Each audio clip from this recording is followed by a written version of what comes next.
ದೇವರ ಪರಿಶುದ್ಧವಾದ ನಾಮಕ್ಕೆ ಸ್ತೋತ್ರವಾಗಲಿ. ಪ್ರಿಯ ಬಂಧುಗಳೇ, ಎಂದಿನಂತೆ ಈ ದಿನವೂ ಕೂಡ ನಾವು ದೇವರ ಸನ್ನಿಧಾನಕ್ಕೆ ಬರುವುದಕ್ಕೆ ದೇವರು ಸಹಾಯ ಮಾಡಿದ್ದಾರೆ. ಪ್ರಿಯ ಬಂಧುಗಳೇ, ಈ ದಿನ ಶುಕ್ರವಾರದ ದಿನ ಅಂದ ತಕ್ಷಣವೇ ಕ್ರೈಸ್ತರೆಲ್ಲರಿಗೂ ಉಪವಾಸ ಪ್ರಾರ್ಥನೆ ಒಂದು ನೆನಪು ಬರುವಂಥದ್ದು. ಕಾರಣ ಶುಕ್ರವಾರ ಒಂದು ನಮ್ಮ ಜೀವಿತಕ್ಕೆ ಒಂದು ದೇವರಿಗೆ ಉಪವಾಸ ಪ್ರಾರ್ಥನೆ ಮೂಲಕವಾಗಿ ಹತ್ತಿರವಾಗುವಂಥ ಒಂದು ದಿನ ಅಂಥೇಳಿ ನಾವು ನೋಡ್ತೇವೆ.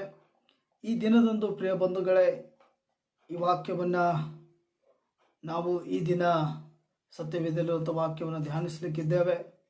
ನಮ್ಮೊಟ್ಟಿಗೆ ನೀವೆಲ್ಲರೂ ಸಹಕರಿಸಿರಿ. ಅದೇ ರೀತಿಯಾಗಿ ಯಾರ್ಯಾರು ಆನ್ಲೈನ್ ಮೂಲಕವಾಗಿ ಇದನ್ನು ವೀಕ್ಷಿಸ್ತೀರಿ, ದೇವರು ನಿಮ್ಮನ್ನು ಕೂಡ ಈ ವಾಕ್ಯದ ಮೂಲಕವಾಗಿ ನೀವು ಯಾವುದೇ ಪರಿಸ್ಥಿತಿಗಳಲ್ಲಿ ಹಾದು ಹೋಗ್ತಾ ಇದ್ರು, ಕರ್ತನ ದೇವರು ನಿಮ್ಮ ಪರಿಸ್ಥಿತಿಗಳನ್ನು ಮುಟ್ಟಿ ಅವೆಲ್ಲವುದರಗಳಿಂದ ದೇವರು ನಿಮಗೆ ಬಿಡುಗಡೆ ಕೊಡ್ತಾರೆ. ಕಾರಣ ನಂಬಿಕೆಯಿಂದ ಮಾಡುವ ಪ್ರಾರ್ಥನೆ ಅದು ನಿಷ್ಫಲವಾಗಿ ಹೋಗೋದಿಲ್ಲ ಎಂಬುದಾಗಿ ದೇವರ ವಾಕ್ಯ ಹೇಳುತ್ತದೆ.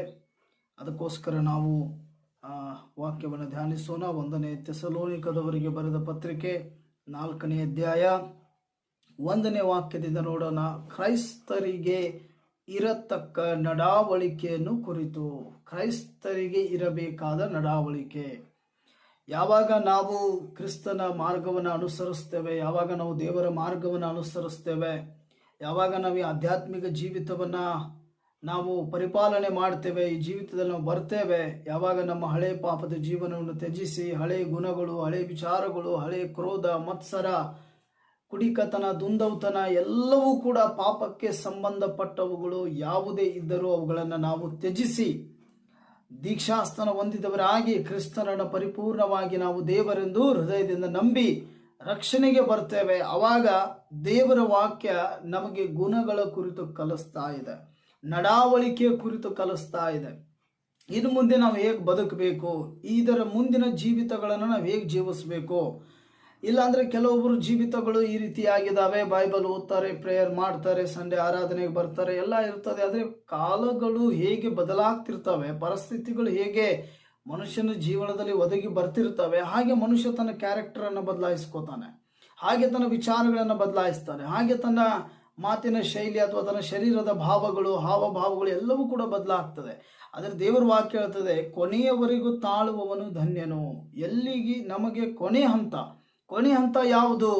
ಕೊನೆ ಹಂತ ಅಂದರೆ ನಿನ್ನ ಪರಿಸ್ಥಿತಿ ಯಾವುದೇ ಸಿಚುವೇಶನ್ ಇದ್ರೂ ಕೂಡ ಕೊನೆಯವರೆಗೂ ದೇವರ ಮೇಲೆ ನಂಬಿಕೆಯನ್ನು ಇಟ್ಟು ಆತನಿಗಾಗಿ ಕಾಯುವಂಥದ್ದು ಕೊನೆ ಹಂತ. ದೇವರು ವಾಕ್ಯ ಹೇಳ್ತದೆ, ನಾನು ಎಂದಿಗೂ ನಿಮ್ಮನ್ನ ಕೈ ಬಿಡುವುದಿಲ್ಲ. ನಮ್ದು ಯಾವುದು ಕೂಡ ನಷ್ಟವಾಗುವುದಕ್ಕೆ ದೇವರು ಬಿಡುವುದಿಲ್ಲ. ಆದರೆ ದೇವರ ವಾಕ್ಯ ಹೇಳ್ತದೆ, ನಾವು ಈ ಮಾರ್ಗವನ್ನು ಅನುಸರಿಸಿದ ಮೇಲೆ ನಾವು ಯಾವ ನಡಾವಳಿಕೆಯಲ್ಲಿ ಇರಬೇಕು, ಯಾವ ರೀತಿ ನಾವು ಅನುಸರಿಸಬೇಕು. ನಾವೀಗ ಚರ್ಚ್ ಒಳಗಡೆ ಬಂದಾಗ ನಾವು ಯಾರನ್ನು ನೋಡ್ತೇವೆ, ಚರ್ಚ್ ಒಳಗಡೆ ನಾವು ಏನು ಕಾಣಕ್ಕೆ ಸಾಧ್ಯ ಸಿಗ್ತದೆ, ಚರ್ಚ್ ಒಳಗಡೆ ನಾವೇನು ತಿಳ್ಕೊಳ್ಳೋಕೆ ಸಾಧ್ಯ ಸಿಗ್ತದೆ, ಚರ್ಚ್ ಒಳಗಡೆ ಕ್ರೈಸ್ತರು ಏನು ಮಾಡ್ತಾರೆ, ಅದನ್ನೆಲ್ಲವನ್ನೂ ಕೂಡ ನಾವು ನೋಡ್ತೇವೆ. ಭಾನುವಾರ ಅಥವಾ ಇನ್ನಿತರ ಯಾವುದರ ಕೂಟಗಳನ್ನು ಏರ್ಪಡಿಸಿದಾಗ ನಾವು ನೋಡ್ತೇವೆ.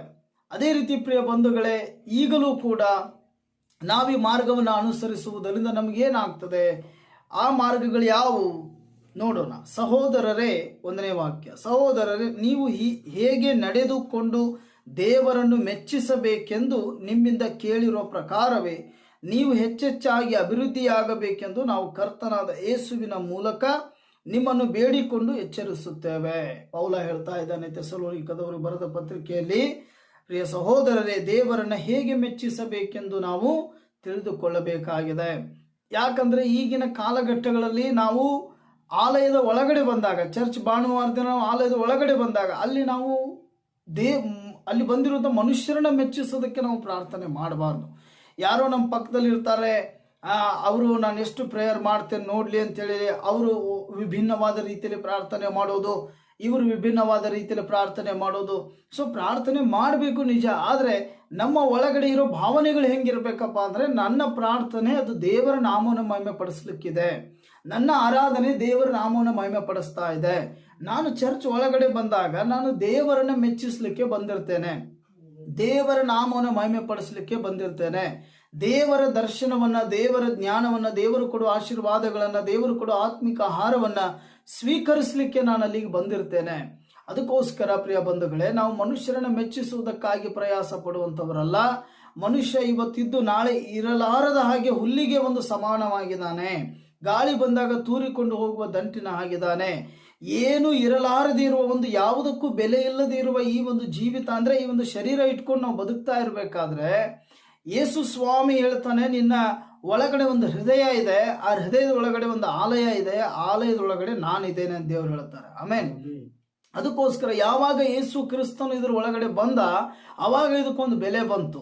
ಯಾವಾಗ ನಾವು ಇದನ್ನ ಆಧ್ಯಾತ್ಮಿಕ ಜೀವಿತನ ಅಂಗೀಕರಿಸಿದ್ವಿ ಅವಾಗ ಇದಕ್ಕೊಂದು ಬೆಲೆ ಬಂತು, ಅವಾಗ ಇದಕ್ಕೊಂದು ಅಂದ ಚಂದ ಬಂತು, ಅವಾಗ ಇದಕ್ಕೊಂದು ಜ್ಞಾನ ಬಂತು, ಅವಾಗ ಇದಕ್ಕೊಂದು ಸ್ಮಾರ್ಟ್ ಆಗುವ ರೀತಿಯಲ್ಲಿ ದೇವರು ನಮಗೊಂದು ಪ್ರಸನ್ನತೆ ಕೊಟ್ಟರು. ಪ್ರಿಯ ಬಂಧುಗಳೇ, ದೇವರನ್ನ ಮೆಚ್ಚಿಸಿದ್ದಕ್ಕೆ ದೇವರ ವಾಕ್ಯಗಳು ದೇವರು ನಮ್ಮೊಳಗಡೆ ಬಂದರು. ಯಾವಾಗ ದೇವರ ಆತ್ಮ ಮತ್ತು ದೇವರ ವಾಕ್ಯಗಳು ದೇವರ ನಮ್ಮೊಳಗಡೆ ಬಂದರು, ಯಾವಾಗ ಈ ಜೀವಿತವನ್ನು ನಾವು ಅಂಗೀಕರಿಸಿದ್ವೋ ಆ ಕ್ಷಣದಿಂದ ದೇವರು ಅನೇಕ ಬದಲಾವಣೆಗಳು ನಿಮ್ಮ ಜೀವಿತದಲ್ಲಿ ತರಕ್ಕೆ ಪ್ರಾರಂಭ ಮಾಡಿದ್ರು. ಪ್ರಿಯ ಬಂಧುಗಳೇ, ಪ್ರಾರಂಭ ಮಾಡ್ತಾರೆ.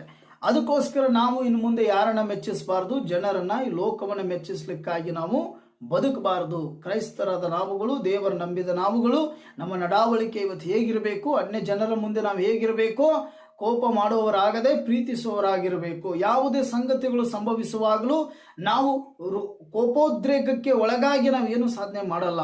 ಪ್ರಿಯ ಬಂಧುಗಳೇ, ಯೇಸು ಸ್ವಾಮಿಯು ಕೂಡ ಈ ಲೋಕದಲ್ಲಿ ಇರಬೇಕಾದ್ರೆ ಎಲ್ಲ ಅಧಿಕಾರ ಹೊಂದಿದವನಾಗಿದ್ದರೂ ಜನರು ಉಗುಳುವಾಗ ಉಗುಳಿಸಿಕೊಂಡನು ಹೊರತು ತಿರುಗಿ ಉಗುಳಲಿಲ್ಲ. ಅಥವಾ ಆ ಒಂದು ಪ್ರಕ್ರಿಯೆ ನಾವು ಕಾಣಕ್ಕೆ ಬೈಬಲಲ್ಲಿ ಸಿಗೋದಿಲ್ಲ. ನಂತರ ಜನರು ಬಂದು ಗಾಯಗಳಾಗುವ ರೀತಿಯಲ್ಲಿ ಶರೀರಕ್ಕೆ ಹೊಡೆಯುವಾಗಲೂ ಯೇಸು ಸ್ವಾಮಿ, ನೀವು ಯಾಕೆ ನನ್ನ ಹೊಡಿತಾ ಇದ್ರಿ, ನಾವು ಯಾವ ತಪ್ಪು ಮಾಡಿಲ್ಲ ಅಂತೇಳಿ ಒಂದು ಮಾತು ಕೂಡ ಅನ್ನಲಿಲ್ಲ. ಯಾಕೆ? ಆತನೇ ಎಲ್ಲರ ಮನುಷ್ಯರ ಪಾಪಗಳಿಗಾಗಿ ಯಜ್ಞದ ಕುರಿಯಾಗಿ ಧರೆಗೆ ಬಂದಾತನಾಗಿದ್ದನು. ಆತನು ಶಿಲುಬೆ ಮೇಲೆ ಸಾಯಬೇಕಾದು ತಂದೆಯ ಚಿತ್ತವಾಗಿತ್ತು. ಆ ತಂದೆಯ ಚಿತ್ತವನ್ನ ನೆರವೇರಿಸಲಿಕ್ಕೆ, ಆ ತಂದೆಯ ಒಂದು ಕೊಟ್ಟಂತ ಆಜ್ಞೆಗಳಿಗೆ ಪರಿಪಾಲನೆಯಾಗಿ ನಡೆದು ಆ ಶಿಲುಬೆ ಮೇಲೆ ಸಾಯಲಿಕ್ಕೆ ತನ್ನ ಒಂದು ಶರೀರವನ್ನು ದೇವರು ಇವತ್ತೇನು ಮಾಡಿಬಿಟ್ರು, ಮನುಷ್ಯರ ಪಾಪಗಳಿಗಾಗಿ ಸಮರ್ಪಣೆ ಮಾಡಿದ್ರು. ಪ್ರಿಯ ಬಂಧುಗಳೇ, ಇಂಥ ತ್ಯಾಗ ಇವತ್ತು ನಾವು ನೋಡ್ಲಿಕ್ಕೆ ಸತ್ಯವೇದದಲ್ಲಿ ನಾವು ಕಾಣಲಿಕ್ಕೆ ಸಿಗ್ತಾ ಇದೆ. ಬೇರೆ ಎಲ್ಲಿಯೂ ಕೂಡ ನಮಗೋಸ್ಕರ ಮನುಷ್ಯರ ಪಾಪಗಳಿಗೆ ಸತ್ತಂತ ದೇವರು ನಾವೆಲ್ಲಿಯೂ ಕೂಡ ನೋಡಲಿಕ್ಕೆ ಸಾಧ್ಯ ಇಲ್ಲ. ಅದಕ್ಕೋಸ್ಕರ ಎಲ್ಲ ನಾವು ನೋಡ್ತೇವೆ, ದೇವರನ್ನ ಮೆಚ್ಚಿಸು, ಕಾರಣ ಆತನು ನಿನಗೋಸ್ಕರ ಸತ್ತ, ಕಾರಣ ಆತನು ನಿನಗೋಸ್ಕರ ಮರಣ ಹೊಂದಿದ, ಕಾರಣ ಆತನು ನಿನಗೋಸ್ಕರ ಉಗುಳಿಸಿಕೊಂಡ, ಒಡಿಸಿಕೊಂಡ, ಅಪಮಾನ ಮಾಡಿಸಿಕೊಂಡ, ಎಲ್ಲವೂ ಕೂಡ ಆಯಿತು. ಯಾಕಂದ್ರೆ ನೀನು ಆತನಿಗೆ ಇಷ್ಟ ಆಗಿದೆಯಾ, ಆತನ ನಿನ್ನನ್ನು ಬಹಳವಾಗಿ ಪ್ರೀತಿಸಿದ್ದಾರೆ. ಅದಕ್ಕೋಸ್ಕರ ಆತನ ಏನ್ ಮಾಡ್ದ, ಪುನಃ ನಿನ್ನನ್ನ ತನ್ನ ರಾಜ್ಯದ ಕಡೆಗೆ ಸೇರಿಸಿಕೊಳ್ಳೋದಕ್ಕಾಗಿ ಎಲ್ಲ ತ್ಯಾಗವನ್ನ ದೇವರು ಮಾಡಿದ್ರು. ಅದಕ್ಕೋಸ್ಕರ ನಾವೇನ್ ಮಾಡ್ಬೇಕು, ಚರ್ಚ್ ಒಳಗಡೆ ಬರುವಾಗ ಮನುಷ್ಯರನ್ನ ನಾವು ನೋಡಬಾರ್ದು. ಚರ್ಚ್ ಒಳಗಡೆ ಬಂದಾಗ ನಾವೇನ್ ಮಾಡಬಾರ್ದು, ವಾಕ್ಯ ಪ್ರಾರಂಭ ಆಗೋ ನಾವು ನಿದ್ದೆಯಲ್ಲಿ ಇರಬಾರ್ದು. ಯಾಕಂದ್ರೆ ಅದೊಂದು ಒಂದು ಕೆಟ್ಟ ದುರಾತ್ಮ, ಅದೊಂದು ಆತ್ಮ. ಯಾಕಂದ್ರೆ ಅದು ನಿದ್ರಾವಸ್ಥೆಯಲ್ಲಿ ನಿನ್ನನ್ನು ತಳ್ತಾ ಇದೆ ಅಂದ್ರೆ ಅರ್ಥ ಈ ವಾಕ್ಯಗಳಿಂದ ನಿನ್ನನ್ನು ಅದು ವಂಚಿಸ್ತಾ ಇದೆ, ಈ ವಾಕ್ಯಗಳಿಂದ ನಿನ್ನನ್ನು ದೂರ ಇಡಕ್ಕೆ ಇಷ್ಟಪಡ್ತಾ ಇದೆ, ಈ ಒಂದು ಆಶೀರ್ವಾದದಿಂದ ನಿನ್ನ ದೂರ ಇಡಕ್ಕೆ ಇಷ್ಟಪಡ್ತಾ ಇದೆ. ಅದಕ್ಕೋಸ್ಕರ ನಾವೇನ್ ಮಾಡಬೇಕು, ಭಾನುವಾರ ದಿನ ನಾವು ಬರುವಾಗ ನಮ್ಮದೇ ಆದಂಥ ಸಿದ್ಧತೆಯಲ್ಲಿ ನಾವು ಬರಬೇಕು. ಬಹಳಷ್ಟು ನಾವು ಬೆಳಿಗ್ಗೆದ್ದು ದಬಾಶ್ ನಾವು ನಾಷ್ಟ ಮಾಡಿಬಿಟ್ವಿ, ಊಟ ಮಾಡಿಬಿಟ್ವಿ ಅಂದ್ರೆ ದೇಹ ಏನಾಗಿಬಿಡ್ತದೆ ಹೇಳ್ರಿ, ನಿದ್ರೆಗೆ ತಳ್ಳಿಬಿಡ್ತದೆ. ದೇಹ ಏನಾಗಿಬಿಡ್ತದೆ, ನಮ್ಮ ನಿರಾಸೆಗೆ ತಳ್ಳಿಬಿಡ್ತದೆ. ಶಕ್ತಿ ಇಲ್ಲದೆ ಇರುವ ರೀತಿಯಲ್ಲಿ ನಾವು ಬಂದ ಆಲಯದಲ್ಲಿ ಕುತ್ಕೊಂಡ್ಬಿಡ್ತೇವೆ.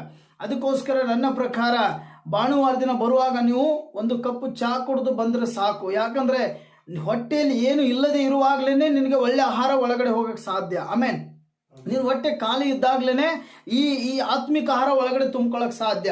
ನಾನು ಮನೆಯಲ್ಲೇ ನನ್ನ ಹೊಟ್ಟೆ ತುಂಬಿಸ್ಕೊಂಡು ಬಂದ್ಬಿಟ್ಟೆ ಅಂದ್ರೆ ಆಲಯದಲ್ಲಿ ಕುತ್ಕೊಳ್ಳುವಾಗ, ವಾಕ್ಯ ಪ್ರಾರಂಭ ಆಗುವಾಗ ನಾವು ನಿದ್ರೆಗೆ ಜಾರಿ ಬಿಡ್ತೇವೆ. ಇದು ಒಳ್ಳೆ ಲಕ್ಷಣ ಅಲ್ಲ ಎಂಬುದಾಗಿ ಬೈಬಲ್ ಹೇಳುತ್ತದೆ. ಅದಕ್ಕೋಸ್ಕರ ಪ್ರಿಯ ಬಂಧುಗಳೇ, ನಮ್ಮ ಜೀವನದಲ್ಲಿ ಏನಾದ್ರೂ ಅತಿಯಾಗಿ ಕಷ್ಟಗಳು ಬರುವಾಗ ನಮಗೆ ನಿದ್ದೆ ಬರೋದಿಲ್ಲ. ಬೇಕಾದಷ್ಟು ಉಂಡ್ರೆ, ಬೇಕಾದಷ್ಟು ಮಾಡಿದ್ರು, ಬೇಕಾದಷ್ಟು ನಿದ್ದೆ ಬರಲಿ ಅಂತ ಗುಳಿಗೆ ತಗೊಂಡ್ರೆ ನಮ್ಗೆ ನಿದ್ದೆ ಬರಲ್ಲ. ಆದ್ರೆ ಭಾನುವಾರ ದಿನ ಮಾತ್ರ ವಾಕ್ಯ ಕೇಳಕ್ಕೆ ಕುತ್ಕೊಳ್ಳುವಾಗ ನಿದ್ದೆ ಬರ್ತದೆ. ಇದರ ಒಂದು ವ್ಯತ್ಯಾಸದ ಬದುಕನ್ನು ನೀವು ಸೂಕ್ಷ್ಮವಾಗಿ ಗಮನಿಸ್ರೆ, ಸೈತಾನ ಯಾವ ಸಂದರ್ಭದಲ್ಲಿ ಮನುಷ್ಯನ ಹತ್ರ ಬರ್ತಾನೆ, ಸೈತಾನ ಯಾವ ಸಂದರ್ಭದಲ್ಲಿ ಬಂದು ಮನುಷ್ಯನ ಬಲಹೀನನಾಗಿ ಮಾಡ್ತಾನೆ. ಪ್ರಿಯ ಬಂಧುಗಳೇ, ಎಲ್ಲ ಇದ್ದಾಗ ಅವನು ಬರೋದಿಲ್ಲ.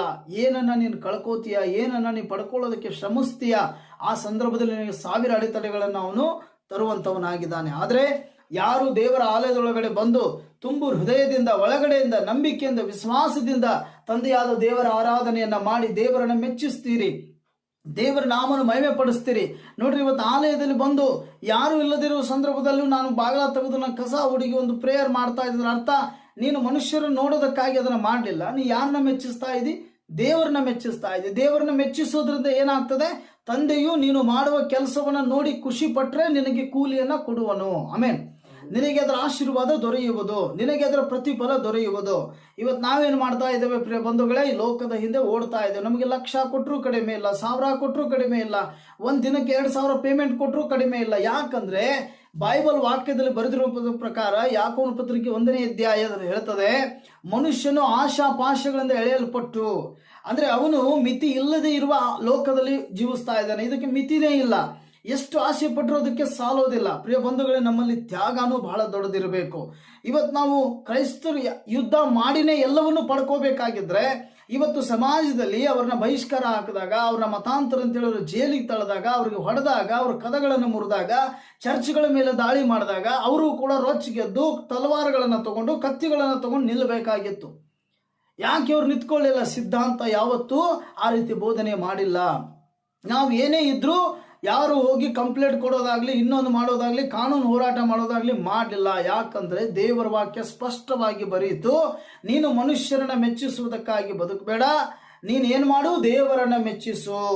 ಮತ್ತೆ ದೇವರ ವಾಕ್ಯ ಹೇಳ್ತು, ಮುಯ್ಯಿಗೆ ಮುಯ್ಯಿ ತೀರಿಸುವ ಕೆಲಸ ನಿನ್ನದಲ್ಲ, ಅದು ನನ್ನದು. ನೀನೇನ್ ಮಾಡು? ನನ್ನ ಆಲಯದಲ್ಲಿ ಆರಾಧನೆ ಮಾಡು. ಇವತ್ತಿನವರೆಗೂ ಕ್ರೈಸ್ತರು ತಮ್ಮ ನಡಾವಳಿಕೆಯಲ್ಲಿ ಇದನ್ನು ಅನುಸರಿಸಿಕೊಂಡಿದ್ದಾರೆ. ಯಾಕಂದ್ರೆ ವಿರೋಧಗಳು ಬರುವಾಗ ಅವರು ಮನುಷ್ಯರ ವಿರುದ್ಧವಾಗಿ ಅವರು ಕೂಡ ತಮ್ಮ ಶಕ್ತಿ, ತಮ್ಮ ಬಲ, ತಮ್ಮ ಯುಕ್ತಿಯನ್ನು ಉಪಯೋಗ ಮಾಡಕ್ ಹೋಗಲ್ಲ. ಅವ್ರೇನ್ ಮಾಡ್ತಾರೆ? ಮನೆಯಲ್ಲಿ ಹೋಗಿ 10 ನಿಮಿಷ ಕಣ್ಣೀರು ಹಾಕಿ ಅವರ ವೈರಿಗಳ ವಿರುದ್ಧವಾಗಿ ಅವರು ಪ್ರಾರ್ಥನೆ ಮಾಡ್ತಾರೆ. ದಾವೀದನು ಕೂಡ ಏನ್ ಮಾಡ್ದ? ಯುದ್ಧಕ್ಕೆ ಹೋಗ್ಲಿಲ್ಲ. ಯುದ್ಧ ಮಾಡಿ ಬಂದು ಸೋತು ದೇವರಲ್ಲಿ ಪ್ರೇಯರ್ ಮಾಡಲಿಲ್ಲ. ಯುದ್ಧಕ್ಕೆ ಹೋಗೋಕ್ಕಿಂತ ಮುಂಚೆನೆ ದೇವರ ಹತ್ರ ಮೊದಲು ಪ್ರಾರ್ಥನೆ ಮಾಡ್ತಿದ್ದ, ದೇವರ ಹತ್ರ ಗೋಳಾಡ್ತಿದ್ದ, ದೇವರ ಹತ್ರ ಕೇಳ್ತಿದ್ದ. ಅವಾಗ ದೇವರೇನಂತಿದ್ರು? ನಾನು ನಿನಗೆ ನೆರಳಾಗಿ ನಿಂತಿದ್ದೇನೆ, ನಾನು ನಿನ್ ಜೊತೆಯಾಗಿದ್ದೇನೆ, ಹೋಗು ಯುದ್ಧಕ್ಕೆ, ನಾನು ನಿಂಗೆ ಜಯ ಕೊಡ್ತೇನೆ. ಆಮೇನ್. ಈ ರೀತಿ ಹೇಳುವಾಗ ದಾವೀದ ಏನ್ ಮಾಡ್ತಿದ್ದ? ಧೈರ್ಯವಾಗಿ ಮುಂದೆ ಹೋಗ್ತಿದ್ದ. ಇವತ್ತು ಕೆಲವೊಬ್ಬ ಕ್ರೈಸ್ತರಲ್ಲಿ ನಾವು ಅದನ್ನ ಕಾಣಲಿಕ್ಕೆ ಸಿಗ್ತಾ ಇಲ್ಲ. ಅವನೇನಾದ್ರೂ ಅಂದ ಅಂದ್ರೆ ಈ ಕಡೆಯಿಂದ ಇವರು 100ರ ಮೇಲೆ BP ಏರಿಸ್ಕೊಂಡು ಅವನ ವಿರುದ್ಧವಾಗಿ ಹೋಗ್ತಿರ್ತಾರೆ. ನಾನು ಅಂತೇನೆ, ನಿನಗೆ ಇಂಥ ಜೀವನ ಬೇಕಾಗಿದ್ರೆ, ಇಂಥ ವೈರತ್ವ, ವೈರಾಗ್ಯ, ವಿರೋಧ ಎಲ್ಲವೂ ಬೇಕಾಗಿದ್ರೆ ಈ ಕ್ರಿಸ್ತನ ದಾರಿಯಲ್ಲಿ ಬರಬೇಕಾಗಿಲ್ಲ. ಇದು ಬರೀ ಲೋಕದಲ್ಲಿ ಇದ್ರೆ ಸಾಕು, ನಿನಗೆ ತಾನಾಗಿ ಸಿಗ್ತದೆ. ವೈರತ್ವ ಮಾಡೋದು, ವಿರೋಧ ಮಾಡೋದು, ಬೈಯೋದು, ಇನ್ನೊಂದು ಮಗದೊಂದು ಎಲ್ಲವೂ ಕೂಡ ಈ ಪ್ರಪಂಚದಲ್ಲಿ ನಿನಗೆ ತಾನಾಗೇ ಒದಗಿ ಬರ್ತದೆ. ಅದಕ್ಕಾಗಿ ನೀನು ಶ್ರಮಿಸಬೇಕು ಆಗಿಲ್ಲ, ಕಷ್ಟನೂ ಪಡಬೇಕಾಗಿಲ್ಲ. ತಾನಾಗಿ ಅದು ನಿನಗೆ ಸೈತಾನ ತಂದು ಕೊಡುವಂತವನಾಗಿದ್ದಾನೆ. ಆದ್ರೆ ದೇವರ ಮಾರ್ಗದಲ್ಲಿ ಬರುವಾಗ ಮೊದಲು ನಿಜ ಮನುಷ್ಯನಾಗಬೇಕು. ಯಾಕೆ ನಿಜ ಮನುಷ್ಯನಾಗಬೇಕಂದ್ರೆ ನಿನ್ನಲ್ಲಿರುವ ರೋಗ, ನಿನ್ನಲ್ಲಿರುವಂತಹ ಸಿಟ್ಟು, ಕಕ್ಷಭೇದ, ಭಿನ್ನಮತ, ಇನ್ನೊಬ್ಬರ ಕುರಿತು ಚಾಡಿ ಹೇಳಿ ಅದನ್ನು ಕೆಡಿಸುವಂಥದ್ದು, ಮೊದಲು ಇದೆಲ್ಲ ಯೇಸು ಸ್ವಾಮಿ ಹತ್ರ ಬರೋಕ್ಕಿಂತ ಮುಂಚೆ ಇದನ್ನೆಲ್ಲ ಮಾಡ್ತಾ ಇದ್ದೆ. ಯಾವಾಗ ನೀನು ಕಷ್ಟದಲ್ಲಿ ಬಿದ್ದೆ, ನೊಂದೆ, ಬೆಂದೆ, ನಿನ್ನ ಜೀವನದಲ್ಲಿ ಒಂದು ಕಷ್ಟನು ಬಿರುಗಾಳಿ ಬೀಸ್ತು, ಯಾವಾಗ ನನ್ನವರು ತನ್ನವರು ಎಲ್ಲರೂ ಕೈ ಬಿಟ್ಟರು, ನಾನು ಸಾಯಲ್ಲ ಇನ್ನು ಬದುಕನ್ನೋ ಯೋಚನೆ ಬಂತು, ಅವಾಗ ತಾನೇ ನೀನು ಕ್ರಿಸ್ತನನ್ನ ಕಂಡುಕೊಂಡಿರೋದು. ಅವಾಗಲೇ ಅಲ್ವಾ ನೀ ದೇವರ ಸತ್ಯ ತಿಳ್ಕೊಂಡಿರೋದು. ಅವಾಗಲೇ ಅಲ್ವಾ ನೀ ಎಲ್ಲ ಬಿಟ್ಟು ದೇವರ ಬಳಿಗೆ ಬಂದಿರೋದು. ಅದಕ್ಕೋಸ್ಕರ ದಾವೀದ ಒಂದು ಪ್ರಾರ್ಥನೆ ಮಾಡ್ತಾನೆ, ಓ ನನ್ನ ಮನಸ್ಸೇ, ಓ ನನ್ನ ಮನವೇ, ಯೆಹೋವನನ್ನು ಕೊಂಡಾಡು, ಆತನು ಮಾಡಿದ ಉಪಕಾರಗಳಲ್ಲಿ ಒಂದನ್ನು ಮರಿಬೇಡ. ಇವತ್ತು ನಾವು ಬಹಳ ಮುಂದೆ ಹೋದವರ ರೀತಿಯಲ್ಲಿ ವರ್ತಿಸ್ತಾ ಇರ್ತೇವೆ. ಪ್ರಿಯ ಬಂಧುಗಳೇ, ಗುರುವನ್ನ ಗೌರವಿಸದೇ ಇರೋನು, ಗುರುವನ್ನ ಪ್ರೀತಿಯಿಂದ ಕಾಣದೇ ಇರೋನು ಆ ಮೇಲೆ ಇರುವ ದೇವರನ್ನು ಕಾಣಲು ಸಾಧ್ಯವಿಲ್ಲ. ಯಾಕೆ ಈ ಭೂಮಿ ಮೇಲೆ ನಾವು ದೇವರನ್ನ ಕಾಣಬೇಕಂದ್ರೆ ಗುರುವಿನ ಮೂಲಕವಾಗಿ, ಪ್ರಕಟವಾಗುವ ಜ್ಞಾನದ ಮೂಲಕವಾಗಿ, ಆ ಪ್ರಕಟೀಕರಣದ ಆತ್ಮನ ಮೂಲಕವಾಗಿ ನಾವಿವತ್ತು ಆತನ ಬೆಳಕನ್ನು ಕಾಣಲು ಸಾಧ್ಯ ಇದೆ. ಪ್ರಿಯ ಬಂಧುಗಳೇ, ಹಾಗಾಗಿ ದೇವರ ವಾಕ್ಯ ಹೇಳ್ತದೆ, ದೇವರನ್ನು ಮೆಚ್ಚಿಸಬೇಕೆಂದು, ನಾವು ದೇವರನ್ನು ಮೆಚ್ಚಿಸಬೇಕೆಂದು ಇಲ್ಲಿ ಬದುಕಬೇಕಾಗಿದೆ. ಆತನ ನಾಮವನ್ನು ಹೇಳಿಕೊಂಡು ನಾವೇನ್ ಮಾಡ್ತೇವೆ? ಈ ಭೂಮಿಯಲ್ಲಿ ಬದುಕ್ತಾ ಇದ್ದೇವೆ. ಆತನಲ್ಲಿ ಪ್ರಾರ್ಥನೆ ಮಾಡಿ ನಾವು ಮುಂದೆ ಹೋಗ್ತಾ ಇದ್ದೇವೆ. ಅಂದಮೇಲೆ ಆತನ ರಕ್ಷಣೆ ಇಲ್ಲದೆ, ಆತನ ಕೃಪೆ ಇಲ್ಲದೆ, ಆತನ ಆಶೀರ್ವಾದ ಇಲ್ಲದೆ, ಆತನ ದೇವದೂತರ ಸಹಾಯ ಇಲ್ಲದೆ ಇಷ್ಟು ದಿನ ನಾವು ಬದುಕಿ ಬಾಳಲಿಲ್ಲ. ಇಷ್ಟು ದಿನ ನಾವು ಮುಂದೆ ಬರಕ್ ಆಗ್ತಾನೆ ಇರಲಿಲ್ಲ. ದೇವರು ಇದ್ದಾನೆ, ಆತ ನಮ್ಮನ್ನು ಪ್ರೀತಿಸಿದ್ದಾನೆ, ಆತ ನಮ್ಮ ವಾಕ್ಯದಿಂದ ಪ್ರತಿದಿನ ನಮ್ಮ ಕಣ್ಣುಗಳನ್ನು ತೆರೀತಾ ಇದ್ದಾನೆ, ಜ್ಞಾನ ಕೊಟ್ಟಿದ್ದಾನೆ, ವಿವೇಕ ಕೊಟ್ಟಿದ್ದಾನೆ, ಹಣ ಕೊಟ್ಟಿದ್ದಾನೆ, ಕೆಲಸ ಕೊಟ್ಟಿದ್ದಾನೆ, ಒಳ್ಳೆ ಪಾಸ್ಟರ್ ಕೊಟ್ಟಿದ್ದಾನೆ, ಒಳ್ಳೆ ಸೇವೆ ಕೊಟ್ಟಿದ್ದಾನೆ, ಒಳ್ಳೆ ಜನರನ್ನ ಕೊಟ್ಟಿದ್ದಾನೆ, ಎಲ್ಲ ದೇವರು ಕೊಟ್ಟಿದ್ದಾನೆ. ಮನುಷ್ಯರಿಗೆ ದೇವರು ಏನೂ ಕೊಡದೆ ಮೋಸ ಮಾಡಿಲ್ಲ. ಆದರೆ ಮನುಷ್ಯ ಮಾತ್ರ ಎಲ್ಲ ಪಡ್ಕೊಂಡವನಾದರೂ ಕೂಡ ಇನ್ನೂ ಕೂಡ ಅವನು ಲೋಕದ ಹಿಂದೆ ಆಶಿಸಿ ಹೋಗ್ತಾ ಇದ್ದಾನೆ. ಪ್ರಿಯ ಬಂಧುಗಳೇ, ಇವತ್ತು ನಮಗೆ ಬೈಬಲ್ ಓದಿ ಅದರಲ್ಲಿರೋ ಸತ್ಯ ತಿಳ್ಕೊಳ್ಳೋದಕ್ಕೆ ಟೈಮ್ ಇಲ್ಲ. ಆದರೆ ಇವತ್ತು ನಮಗೆ ಬೇಡವಾದ ವಿಷಯಗಳ ಹಿಂದೆ ಹೋಗಿ ಚರ್ಚೆ ಮಾಡಿ ಅವುಗಳನ್ನು ಕೋಪೋದ್ರೇಕಕ್ಕೆ ಹೋಗಿ ನಾವು ಸಿಟ್ಟು ಮಾಡಿಕೊಂಡು ಇನ್ನೊಂದನ್ನು ಸಂಪಾದನೆ ಮಾಡೋಕ್ಕೆ ನಾವು ಬಹಳ ವೇಗವಾಗಿ ಓಡ್ತಾ ಇದ್ದೇವೆ. ಅದಕ್ಕೋಸ್ಕರ ಒಂದು ಗಾದೆ ಮಾತಿದೆ, ಸತ್ಯವೇದದಲ್ಲಿ ಹೇಳ್ತದೆ, ವಾಕ್ಯ ಬರೆದಿದೆ, ಕೊನೆಯವರೆಗೂ ತಾಳುವವನು ಧನ್ಯನು, ಅವನಿಗೆ ಜೀವವೆಂಬ ಜಯಮಾಲೆ ಸಿಗುವುದು. ಆಮೇನ್. ನಮ್ಮಲ್ಲಿ ತಾಳ್ಮೆ ಇಲ್ಲ ಅಂದ್ರೆ ನಾವಿಷ್ಟು ದೂರ ಬರಕ್ಕಾಗ್ತಿರ್ಲಿಲ್ಲ.